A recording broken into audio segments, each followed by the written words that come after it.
Hi, my love. Welcome to the Gemma Hanley podcast. My name is Gemma. I'm your host. This is the space where I have honest conversations about overcoming anxiety and overwhelm so that you can calm your nervous system and feel really confident and happy and calm from within yourself. Along the way, I share my own stories of holistically healing 23 years of anxiety and depression myself. And so, if you're a woman seeking answers to perfectionism, people pleasing, burnout, resistance, you may love, you're in the right place. Let's do it. Let's begin. And before we begin, I want to pay my respects and acknowledge the traditional custodians of the land upon which I am recording from, which is the Gubbi Gubbi tribe. And I want to extend that acknowledgement to their elders, past, present, and emerging, as well as anybody of Indigenous or Torres Strait Islander heritage watching this replay. Hey, my babe. Welcome back to the potty.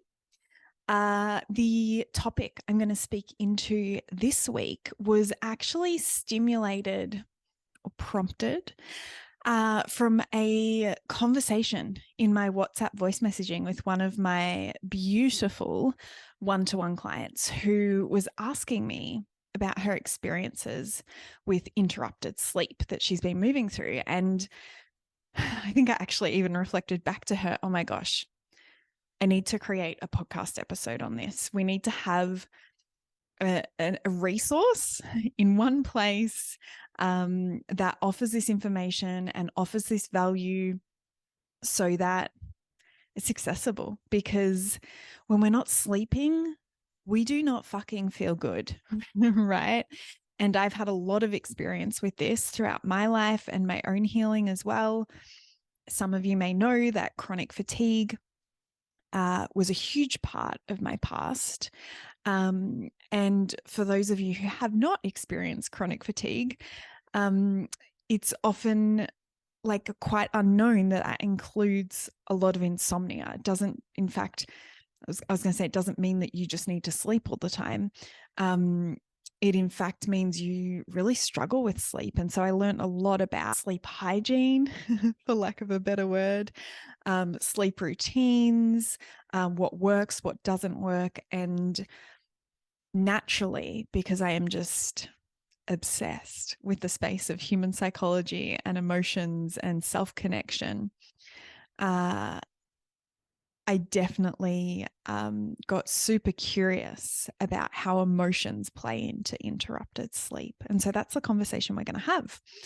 And some of how this might show up for you is you might have trouble falling asleep, or you might find it quite easy to fall asleep, but it's challenging to stay asleep and sleep through the night and feel restored when you wake up in the morning. Maybe there's unpleasant dreams or nightmares happening whilst you're asleep. Maybe they're not necessarily unpleasant, but they're super, super vivid. Excuse me, been drinking sparkling mineral water, probably not ideal before recording a podcast. And you're just curious about what those vivid dreams mean. So I've got a few bullet points here, no real plan, but it's a conversation I have frequently. So I feel like it's going to flow really nicely. And where I want to begin with that is answering the question of like, what even is the subconscious? Subconscious, unconscious, you might have heard both of those words, interchangeable, they mean the same thing. I'm actually going to start answering this question by what the conscious mind is. So if you've been here a while, if you've worked with me as a client, you will have heard me say before or reference upstairs. Yeah. And when I talk about upstairs, I'm talking about the mind, the brain, the head. Yeah. So upstairs is the conscious mind, which we can describe and explain through words like logical thinking, rational, wanting to apply reason, make sense of things, intellectualize things, probably more of like a detailed focus, but really wanting to understand things through an intellectual lens, right? Which is really helpful. We need to be able to access and be familiar with the gifts of both the conscious and the subconscious mind. The conscious mind is limited, right? Because the human brain is only able to process so much at one time.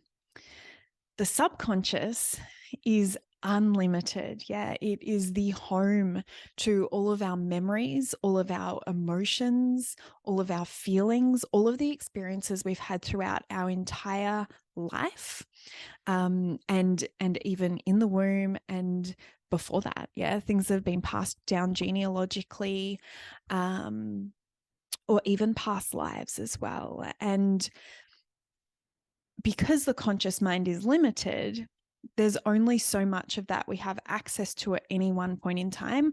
We can build a really strong relationship and connection with the subconscious, which is really what I'm referring to when I say connection to self, understanding of self. And so we can access what's at a subconscious level, providing we have a relationship of trust with ourselves. And even if we don't have that relationship of trust with ourselves, we can begin building that in any moment. Yeah. So one of the ways that I love to explain the subconscious is almost like a laptop or a computer. Yeah. So if I created a meditation on, let's say, sleep, a few years back, and for some reason I want to go and find that file, or I want to go and find, the script that I have in a Pages document. But I can't for the life of me think of like what specifically I would have called that meditation. Did I call it like meditation for interrupted sleep? Did I call it sleep meditation? Did I call it insomnia meditation? Yeah. And so you can go to the search bar at the top of your computer and you can I can type in sleep, and all of the documents, like any audios, any numbers or Excel spreadsheets, any pages, any photos that have that name linked to the file will come up. Yeah. And I won't necessarily have a conscious recall. Yeah, I wouldn't be able to tell you exactly what's going to come up if I type sleep into my computer, but it all pops up. And the subconscious can work in a similar way. When you have a relationship where you are honoring what's true for you, you are speaking up about what's important for you, what's right for you, when you listen to those intuitive nudges or those pulls, or those moments where you have a sense that something is like really right for you, and you need to go in that direction, or you also can have maybe that sense of, oh, I don't think this is going to work out well if I keep exploring this, or something is off here. Yeah. When we follow through on those senses, we build rapport and we build trust with ourselves and with our subconscious. And the more trust we have, the easier and more quickly we can source answers from within ourselves. Yeah. With less of that inner conflict, less of this like what if or back and forth, and noise and mind chatter and self-doubt. Right. So some of the ways that you might be familiar with the subconscious is also through language like intuition, gut feeling, your heart's knowing, your inner child, forms a big part of your subconscious as well. And so these are some of the ways we can be familiar with the differences between the conscious and the subconscious mind, but also the feeling, right? Because there's a big, and I mean, I'm quite kinesthetic, so it is a big feeling for me. Maybe it's more auditory for other people. It's quite auditory for me as well, actually. But it's, rather than this trying to make sense of something and thinking really hard about something, it's this feeling of presence in the body and letting the answers come to you, right? And not having to be able to justify or make logical sense of them, and being able to trust them.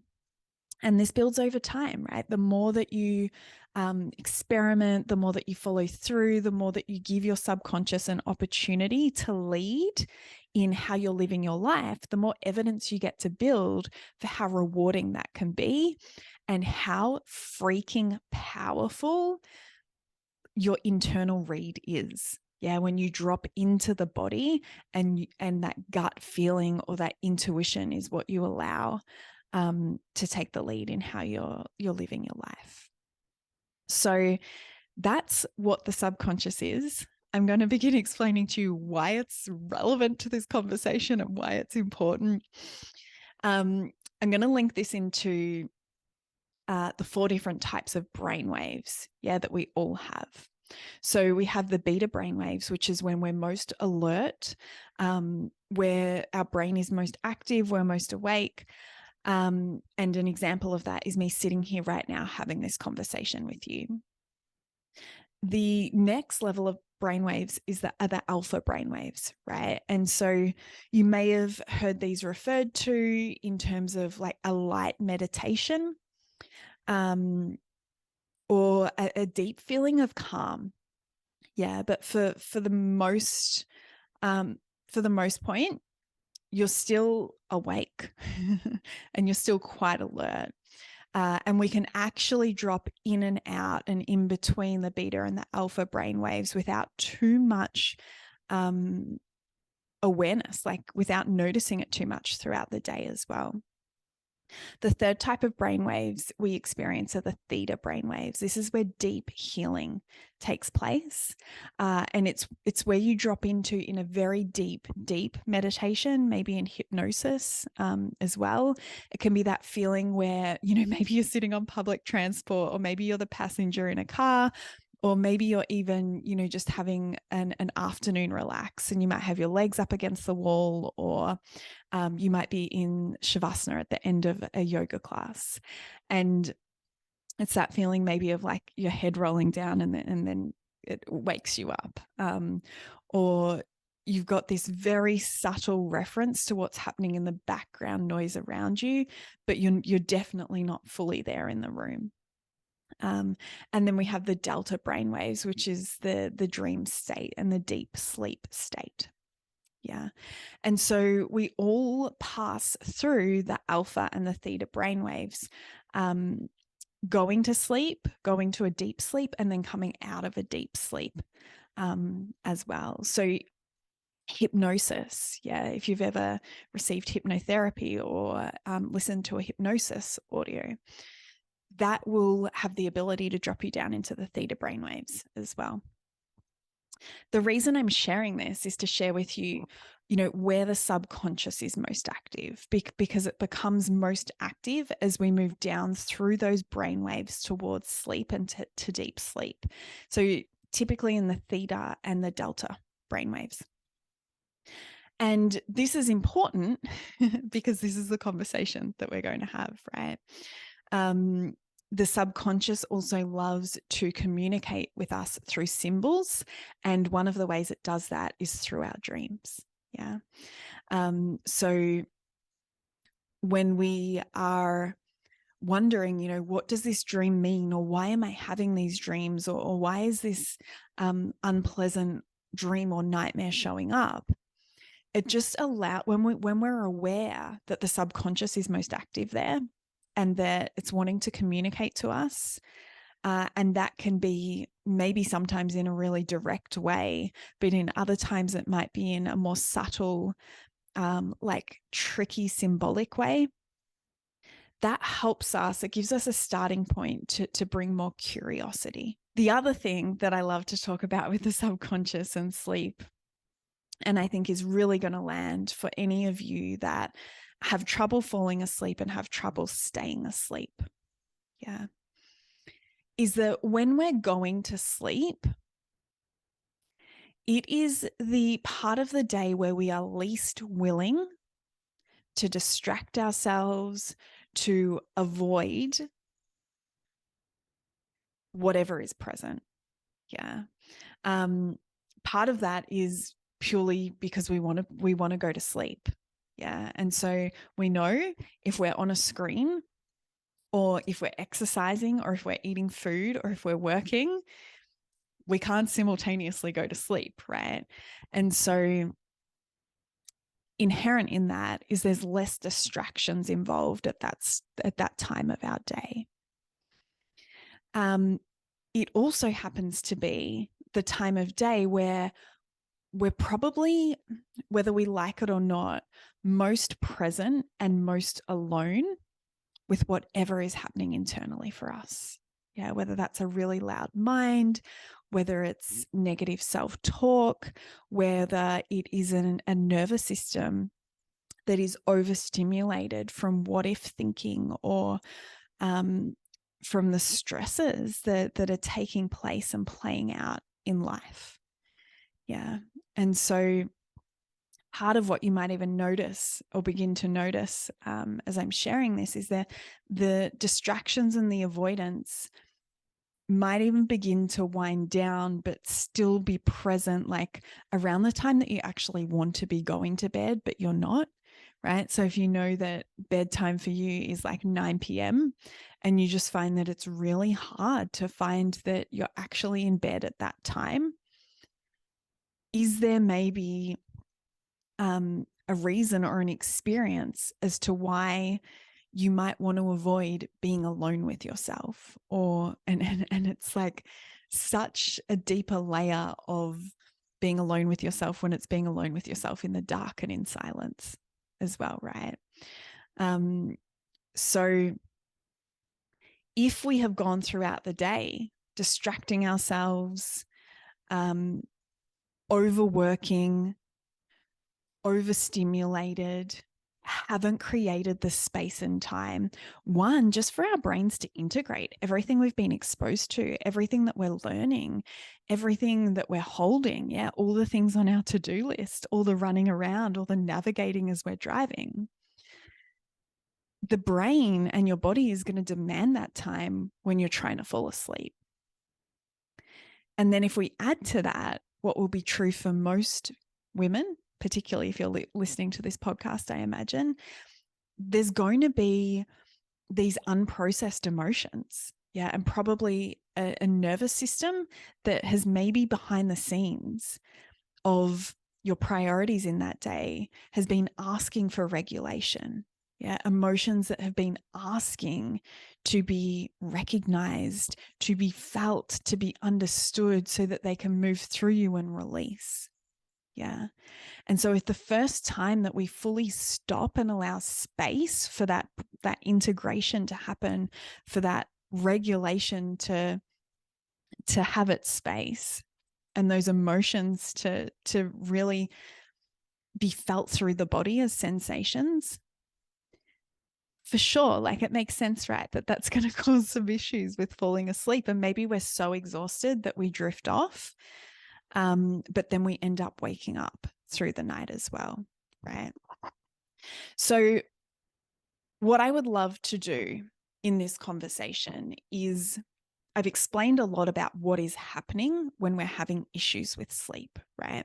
What I would love to do is give you some practical tools and an understanding of how you can actually respond to that so that you feel empowered. Yeah. One of the first things I want to share with you around this too is that before we jump into more of that practical stuff, is that if you are in a season of life where you are opening to healing and to growth, you're doing some really honest self-inquiry. Maybe you're activating some changes, or you're on your way to activating some changes. That could look like anything from like relocating to a new job to completely changing your direction with career. Maybe relationships are changing. Yeah, maybe you're moving through a breakup. Maybe you have realized that your values have shifted, and so you're wanting to call in different friendships. Maybe you're making adjustments to the dynamics in family relationships and you're wanting to shift what that dance looks like. Maybe you've become a new mum, yeah, and you're processing and moving through an enormous identity shift. Yeah. Maybe there is a particular financial stress that's playing out. Maybe, and I'm going to jump into an analogy here in a moment, maybe you're just out of your comfort zone in something that you've fully chosen and is so aligned in your heart, and it's undeniable that it's your truth to head in that direction and express, but it is so foreign that it is wildly uncomfortable. This is a space that my healing and my growth shows up in these days, right? And so the analogy that I use here is of being on the field.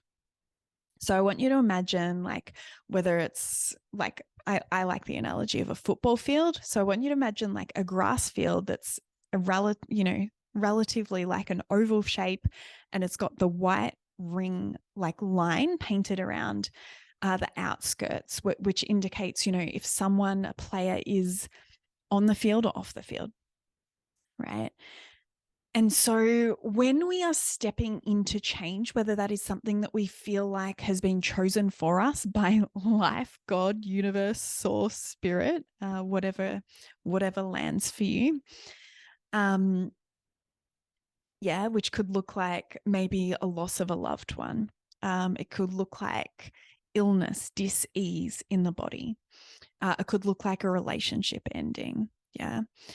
It could look like, what's the word I want to, like a redundancy, or that security of career or of your profession feels like it's been ripped out from underneath you. Yeah. So not necessarily a change that you planned for or would have asked for. And it could also be a change, as I mentioned, that you've activated, but that feels wildly uncomfortable. So in the Reveal and Rise coaching call last night, one of the women in there was talking about how she's taken the leap to start her business. And part of what that has meant is that she's working less hours in her teaching role as a teacher, so that she can be more present in her business. So she does cacao ceremonies, and she's recording meditations, and I know she's trained in Reiki as well. And so that is something that is so aligned for her to be moving into, and feels wildly exposing, vulnerable, uncertain, and she's chosen to take the step back that she needs to take in order to take a step forward into more of what she wants. But there's like this lag time and this lag period of that feeling secure, of that feeling comfortable. And so she's on a field as well. So the field resembles being out of your comfort zone, right? And when we're out of our comfort zone, it's like we're the player that has never stepped onto that field before. So we could be standing on the sidelines. We're dressed in the uniform, so we're looking the part. Yeah. We've probably even warmed up. So we've like run up and down offside on the field. We've done our stretches. And before we've even arrived there at the game, we've attended all the training sessions. So maybe we know our teammates' names. Maybe we know like the drills and we feel comfortable in those. Maybe there's even some plays that's been talked about, like strategic plays in the team. But you've never stepped on the field before.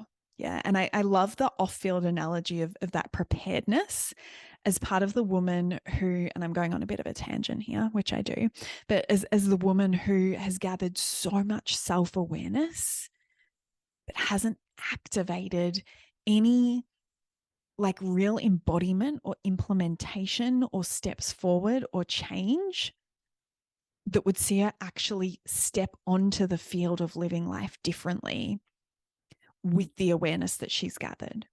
Yeah.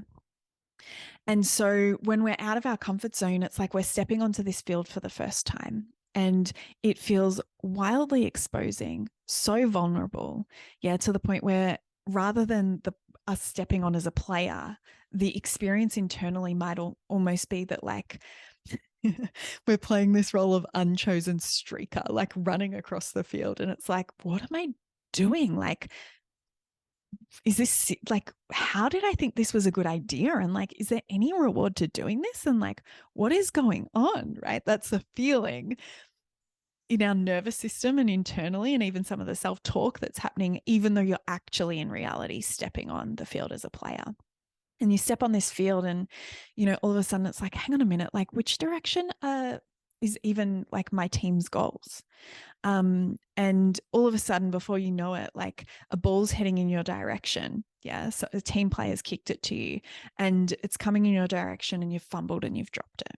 And it's like you haven't even realized that when you fumble and drop the ball that you can bend down and you can pick it up and keep playing.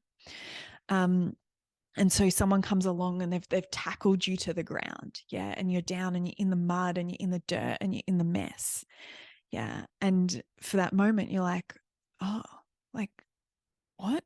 And like this sucks, and like this isn't how it was meant to go, and like this is really hard, and this like hurts a bit, right? And then you have this, you move through to this moment where you're like, oh, I can stand up and I can like brush myself off, right? And at the end of this game in this season, I can actually jog off to the change rooms and I can shower off all of this mess and all of this dirt before I come back and play the next game. Right. And at quarter time and at half time, you have periods of relief and you get to have a bit of a break before the game restarts again. Yeah, for the next round. Same when you come off and sit on the bench, gathering more self-awareness, yeah, based on what you've learned from being on the field and playing the game. What needs to be reviewed? What needs to be changed? Yeah. And when we step on a field that is outside of our comfort zone, we haven't played that game before, what will tend to happen? Yeah, and I've had many, many seasons of this myself. Such a like beautifully normal and appropriate part of growth, and yet very fucking uncomfortable, is that we begin to question almost every part of our existence. And that doesn't mean that every part of our existence needs to change or should change or will change. Yeah. But it's almost like we're going through this checking process of like, well, who am I in this game? Yeah, like what role do I play and what does that mean for who I've been in the past? And like, how do they link together? And like, which parts can coexist and which parts cannot? And it's very stimulating for the nervous system. And I'm sharing this analogy with you because one of the most powerful things that we can bring to the sleeping part of our day when we are going through healing and growth is to acknowledge and accept that it's probably unlikely that sleep is going to be of the same quality or standard as what it would be as when we've been playing on that field, for a couple of seasons or a couple of rounds. Yeah, we become super familiar with it. Maybe we even work our way up and we're like in a leadership role where we're in the captain position, right? And then, as life goes on, it would be boring, right? Without growth and without stimulation and without challenge and contribution. And so we find, oh, okay, there's another field over there. I can go up a level. Yeah. And the whole process starts again. But when we are in this space of healing and growth, something that we often forget is that it's probably like quite unrealistic and without intention, quite unloving and unkind to be asking the same quality of deep, restorative, relaxed nervous system sleep as what we would when we're in that captain role and we feel really certain and we feel really confident and we feel really grounded in who we are, how we're showing up, and what our purpose is. Yeah. And so one of the first invitations I have for you here, my love, is to lean into accepting and relaxing into the fact that whilst you're getting comfortable on this field, the quality of sleep is not going to be as high as it would be if you were not on that field, right? And it's there's just so much power in this, because what I see a lot of women doing is they're like, yeah, but like I'm doing all the sleep routine things. Yeah. And maybe we can move into this part of the conversation now, the lifestyle considerations. Like, I'm making sure my room's cool enough at night. You know, the body has to actually drop a couple of degrees to be able to fall asleep. I'm removing blue light and screen, like I'm not watching screens before bed. All of the main lights are off. Blue lights out of the picture. I've got dim lamps on. I'm eating dinner early enough so that my body's not trying to digest food when I'm wanting to go to sleep. There's no tech in the bedroom. You know, I'm doing, I have a wind down and a down regulation routine that works for me. So for me personally, I love having a shower right before bed. Yeah, it really just creates like this separation between the day that has been, and it just calms my nervous system so much. So that's an example for me. For others, it might be, you know, putting the lavender essential oil on the pillow or on the soles of your feet. Maybe there's certain supplements that you like to take in the evening. Yeah. The response or the, what's the word that I want?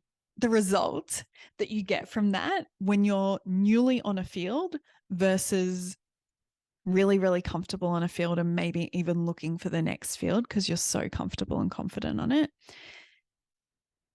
It's like insane, right? That we would expect that doing the same things would get the same result when there's a totally like this nervous system component to it as well. Yeah. So I really invite you into that. And I've spent a bit of time on this part of the conversation because it's probably one of the most powerful things we can do. If we can relax into the discomfort, if we can relax into a lower level quality of sleep, yeah, in turn, what tends to happen is sleep will immediately improve.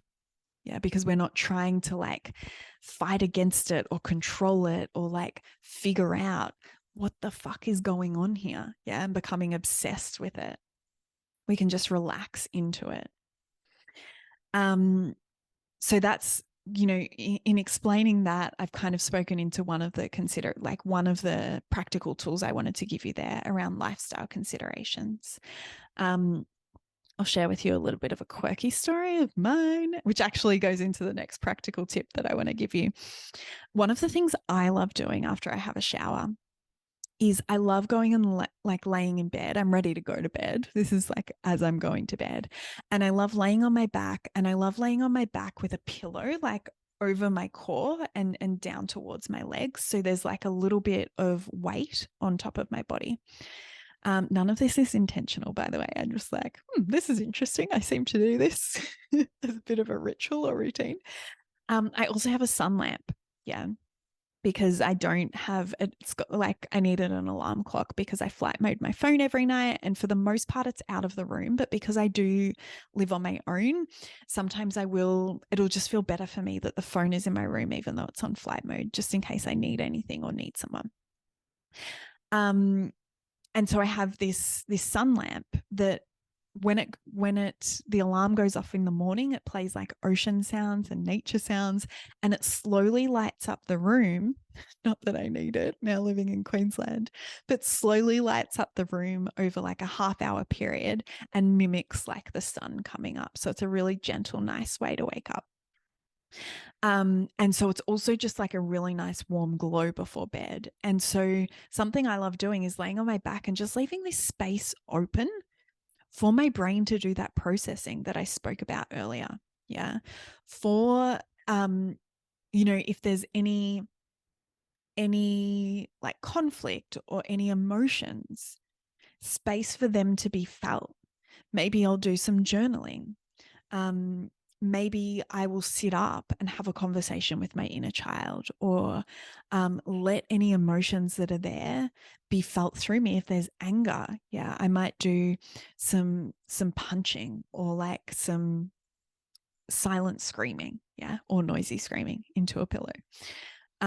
If there's deep hurt, yeah, I might do some writing around that, and like with my hand on my heart and really feel into that. And maybe, you know, that writing is in the form of writing a letter like to myself or to another person that I'm not necessarily going to give them, but I really give myself that opportunity to empty out like feeling heard, feeling expressed, using my voice, owning and welcoming in like the validity of that feeling of being hurt. Yeah. So that's a really big part of what we need, either at the end of the day, but even throughout the day, spaces throughout the day that are just not always filled with doing, and being on, right? Sometimes something else that I'll do before bed is, and you might have heard me share this before, I think I've shared it on a prior podcast episode, is I will just reflect on like, what are 3 things I'm deeply appreciative for today?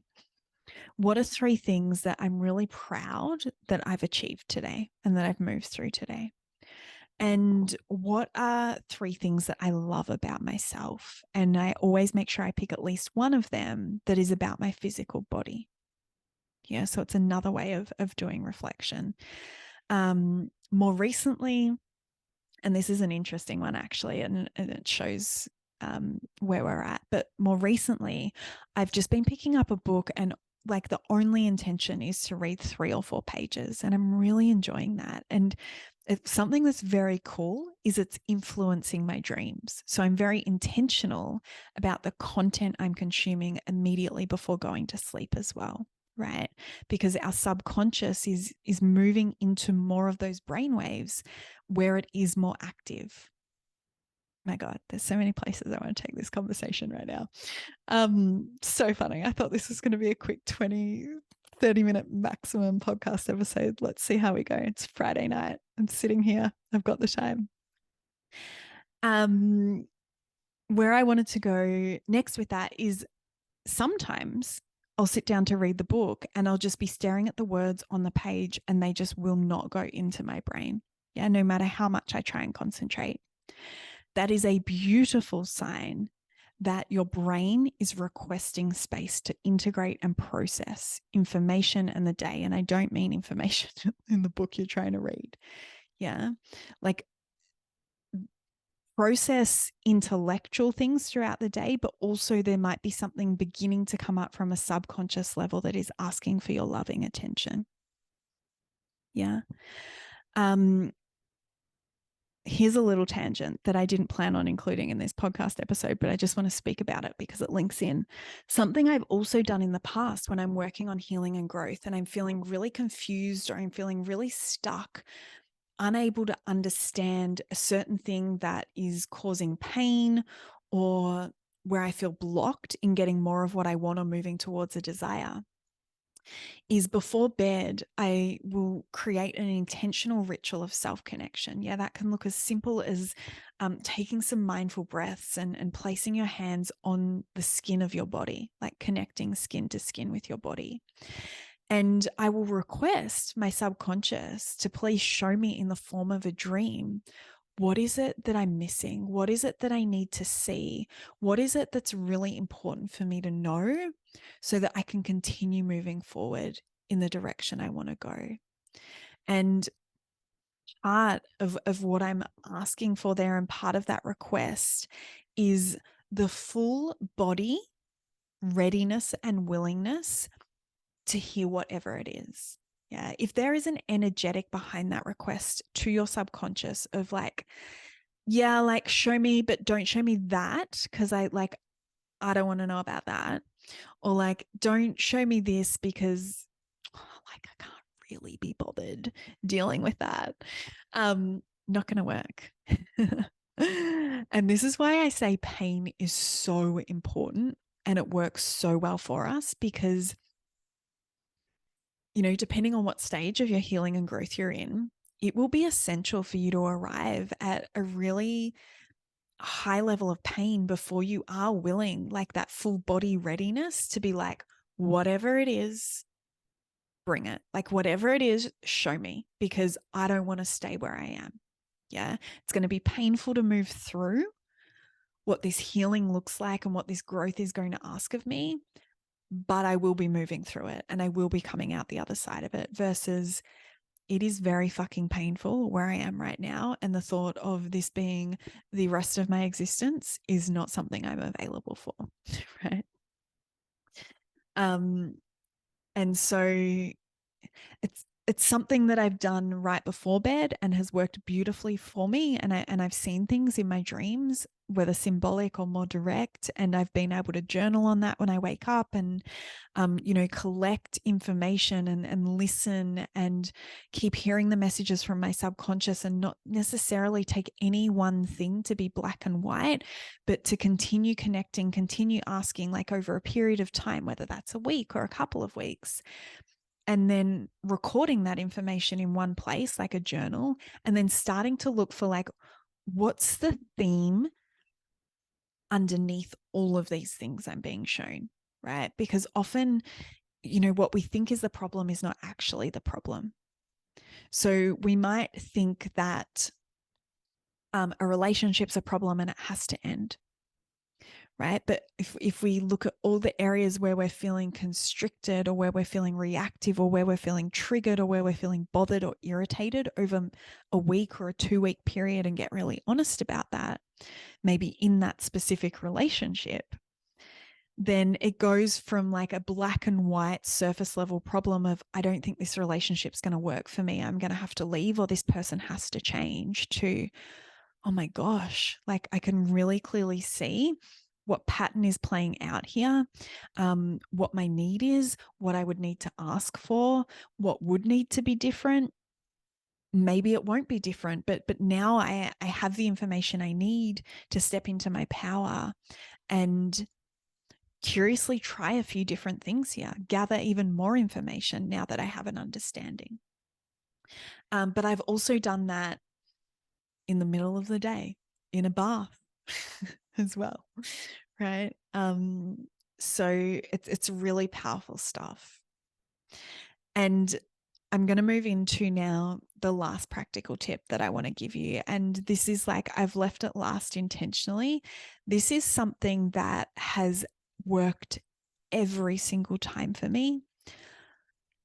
I tend to, if there is something going on internally for me, so there's like something emotionally happening, or there's like some intuitive knowing or gut feeling that either I'm ignoring, but more often it's not that I'm ignoring it, it's just that I haven't been able to detect it, or I haven't been able to recognize it yet. Sometimes I might not even know there's something there for me to look at until I'm trying to go to sleep and it is not happening. Yeah, like it doesn't matter what I try. There's been times where I've gone to bed at, say, 9 p.m. and at 3 a.m. I'm still laying there awake, and I get up and I go through this practice that I'm about to share with you. And then I go back to bed and I am straight to sleep. And so, yeah, what I mean by something going on internally, something's just not sitting right, or there's a deep need, something that's deeply important to you that you haven't been able to see yet. And if you continue living your life in the way that you have, it's going to create conflict. It's going to create misalignment. You're not going to be expressing from or living from your truth, which in turn creates dis-ease, dysfunction, and disharmony. And from that perspective, the body and the subconscious is offering us such a gigantic act of love in interrupting our sleep, because it's saying, like, hey, you haven't noticed this throughout the stimulation and the busyness of your day. We really need to look at this, because when it's looked at, it's going to save us going down the path of more pain. When it's looked at, you get to come into more alignment with the most authentic, real, true, fully expressed version of yourself, which means more happiness, more confidence, more joy, more calm, more freedom, more fulfillment. Yeah. And basically more of every single thing that you do desire from life. And so it's this real switch from, like, resenting the fact that sleep is not present, sleep is not feeling available, to, like, okay, let me look at this through the lens of this gift. Yeah. Or my body being on my team and helping me to see something that is very, very important and that will cause a lot of pain and heartache if I don't look at this thing. And so what I do and what I encourage women to do, and I've gotten so good at this. So earlier on, years back, I would just do the thing where I'm like, oh, like I just need to improve my self-talk. Like I just need to do some breath work. I just need to be patient. I'm going to fall asleep, right? And I don't want to discount breath work. Like sometimes still, if I'm having issues falling asleep, I will use box breathing. I really, really love that. And just check if that's going to be enough for my nervous system. Because sometimes the issue for me of falling asleep is I'm like insanely creative. Like I'm having all of these creative downloads and it's like insatiable. I can't turn it off. And so I'm just wanting to I'm like scribbling and scribbling and scribbling ideas of like, oh my gosh, like I can teach this and I can help women in this way. And oh my gosh, I need to talk about this. And yeah. And so box breathing is amazing for me when I'm in more of that adrenaline mode from like passion. Yeah. And excitement. And so if you're not familiar with box breathing, it's, if you think of the shape of a box, it's like breathing into the count of 4 breaths, holding at the top for 4 breaths, breathing out for 4 breaths, holding at the bottom for 4 breaths, and just repeating that. Yeah. And you can extend it out if you want to like 6 counts, 7 counts, 8 counts. And what I find if I'm in one of those really stimulated, like passion, creative mode, moments, it might take half an hour of that breath before my nervous system stops gripping at wanting to do that. And for some people, it might feel better to get up and to just do all of that creative. For me, it's often coming after I've already been in the work zone throughout the whole day. And something I also know that's true for me is whilst I have this inclination and I find it very easy to stay up late and especially to work at night, I feel so much better when I don't do that. And another tangent. There's so one of the things I learned that's really stuck with me in recovering from chronic fatigue was just how individualized, in my opinion, the style of sleep is that we need, and how important consistency is when you find that. So experiment, but be consistent with what you're experimenting. So an example, when I was recovering, if I would play around with a different sleep time to wake time, I would make sure I did that intentionally. And then I would follow it to a T for 2 weeks before I would even expect to know what that was going to feel like in my body. Yeah. Now, it might be quicker for somebody who, and for myself now as well. In fact, it is. I can notice in just a few days. But something I know without a doubt with my body is like the difference between if I'm asleep before 9:30 versus even 9:40, how I feel when I wake up in the morning is worlds apart. And so it's always this really challenging process for me because I do get creative at night. I find it very easy to work at night. It's after 7 p.m. and I'm sitting here recording this podcast. But I also know that when I disengage from that and when I allow myself the pattern of going to bed earlier, like ideally 9 p.m. and then waking up anywhere between sort of like 5:30 and 6:30, when I take ownership of that pattern, I perform and I feel really, really good. And so that's another invitation too, is looking at, it used to annoy me so much growing up. My mum would say it's not the sleep you get after midnight. This is not her voice, obviously. It's the one I'm going to use, so it's fun. The sleep you get after midnight is only worth half the sleep you get before. And she was fucking right. It's true. Like all the reading that I've done and the studying that I've done of sleep. And the earlier I creep that bedtime and going to bed, the better I feel the next day. Yeah. So yeah, an invitation to get curious about that as well. Let's jump into these 2 questions and this ritual or this process that you can use if you find you're struggling to fall asleep. Maybe you've tried some breath work, it's not working, you're still awake, or you've woken up in the middle of the night. This happened to me last week, and you can't fall back to sleep. So what I want you to do is I want you to, well, one of the things that I do is I always have a journal and pen beside my bed. So that could be the first step for you, is just like having those tools there and available.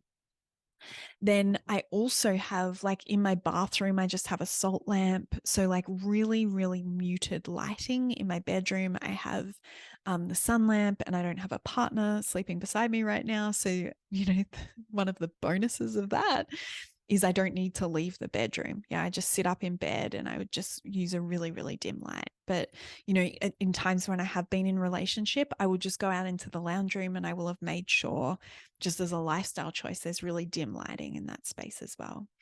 And I open up a fresh page and I write these 2 questions at the top of the page. What's important for me to know about this? Yeah. Number 2 is, what do you want me to hear, see, and feel? And you're speaking to your subconscious. Yeah. And one of the ways we can, if I was to describe like how it feels or how it sounds to have those answers from your subconscious, it's like if I asked you, like, hi, my love, like, what's your phone number? Or like, what's your full name? Or what's your address? Or what's your date of birth, right? It just rolls off your tongue. You're not like thinking like, okay, what number next in my phone number, right? It just appears, and like you're just in it and you're just saying it. And that's what we're looking for here. It's not this like intellectual, reason-based exercise where you're like, well, I think because, I ate this thing at this time, or I added in this food, like that's why I'm not sleeping, right? And I want you to allow whatever answers come up. Yeah, this is an agreement I want you to make with yourself. Whatever answers come up, I'm going to allow myself to write them down. I don't have to follow through on anything that comes up. Self-awareness and then taking action, so implementation, embodiment, taking steps forward, are 2 completely separate things. And if we believe that they're the same, if we believe that because we become aware of something, we must move into action, we must follow through on that, it has to change, that's going to cause a lot of fear, and it's going to cause some huge resistance to you honoring and being honest with what you hear and what comes up. The second reason I want you to write down whatever comes up is because often it will make no sense. I can't tell you how many times something has come up from my subconscious that makes no sense to my conscious. So logically, intellectually, reason, ration. Yeah. And that's because something does not have to make sense to your conscious mind for it to be true subconsciously. And this actually makes it so fun, right? Like, some of the stuff that comes up from our subconscious is weird, and it's like, what? Like, really? Where did that come from? But like, now that I'm feeling that, yes, like, yes, that feels true. And the third reason I want you to write down whatever comes up is because of what I shared with you before. The problem, or the perceived problem, is often not the actual problem. So just write it. Just let it all be there. Like, allow in this space. There have been times where I'm like 3 pages into just writing whatever is coming up and whatever I'm hearing when I ask myself these 2 questions over and over again. And on the 3rd page, I'm like, oh my gosh, I fucking get it now. I understand this now. Yeah, I'm pulling this together now. And, your body is going to show you when you've allowed, right? Because every single time when I've allowed enough space, when I've allowed enough to come up and be written down, that's when I'm like, oh, I feel like I could go to sleep now. Yeah. So sometimes, more often than not for me, because I'm really well practiced at like noticing, detecting, and just fully welcoming in painful emotions in my body like throughout the day. So there's it's not often for me that is present at night when I'm trying to sleep. It's more often for me, it's like, what are these blind spots or what's true for me at this deeper subconscious level that something in my day-to-day life is stimulating or triggering and wanting it to be seen. But for some of you, the emotions will be part of it too, right? And so that might look like writing down, like, part of what's coming up when you're like, what's important for me to know about this? What do you want me to see, hear, and feel? Is like, I'm fucking angry. Yeah. Or, oh my gosh, I'm just so deeply disappointed about this thing that is not going how I thought it was I wanted it to go. And like, I've been trying to control it and grip to it. And like, now that I'm just allowing this space, like what I can actually feel is like, oh, I'm just so disappointed. Yeah. They're the two examples I'm going to give you of emotions. And what you can do there is write at the top of your page, like, I'm so angry. Or if you're like me, you'll write, I'm so fucking angry. And just write and write and write and empty out until all of those things come through. And simultaneously, as you're doing that, sometimes just writing down what you're angry about will be enough for like sadness to then come up. And then sometimes you'll also need to move through an expression practice of that. So like if you're on the couch, if you're by the bed, it's like, maybe punching the pillows, maybe screaming into a pillow. Yeah. Maybe verbalizing, like saying out loud as well as writing down some of these things that you're really angry about. And as I mentioned, your body is going to show you when you've allowed enough. And it's just like, how fucking magic is that? Like, how insane is that? That the body is so intelligent that it is showing you the way. Like, that is how much it is on your team. It's like, nah, babe, we're not going to sleep because there's this really important message here, or there's like this emotion here that needs to be honored. Like this part of you that seems messy or that seems really vulnerable or too sensitive or too much or too time consuming, it deserves to be here too, right? And so I want you to pay attention to that. And once you've loved on that part of yourself, then we'll go to sleep.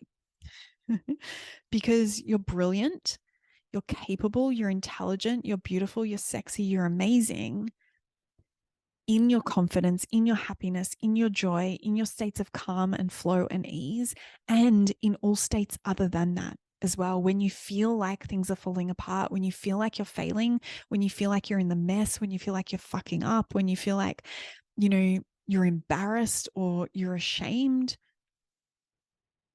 those parts of you are to be welcomed in as well. And so my love, I'm going to leave this conversation here. I would love, love, love to hear from you in my DMs on Instagram. Like if you try this, how it goes and what you find and what you discover and what it means for your sleep as well. All right, my love. Thank you for being here for this conversation, my love. If you would like more free resources, if you'd like to learn about my programs or coaching opportunities, you can find all of that information at my website, gemmahanley.com. I'll link it below in the show notes. And if you would like to connect daily, head over and find me on Instagram. My handle there is Gemma E. Hanley, and I reply to all of my DMs there personally. If you enjoyed this episode and found it valuable, please share it with someone. You never know who needs to hear one little thing to take their day from feeling stuck and heavy to light and free. See you on the next one.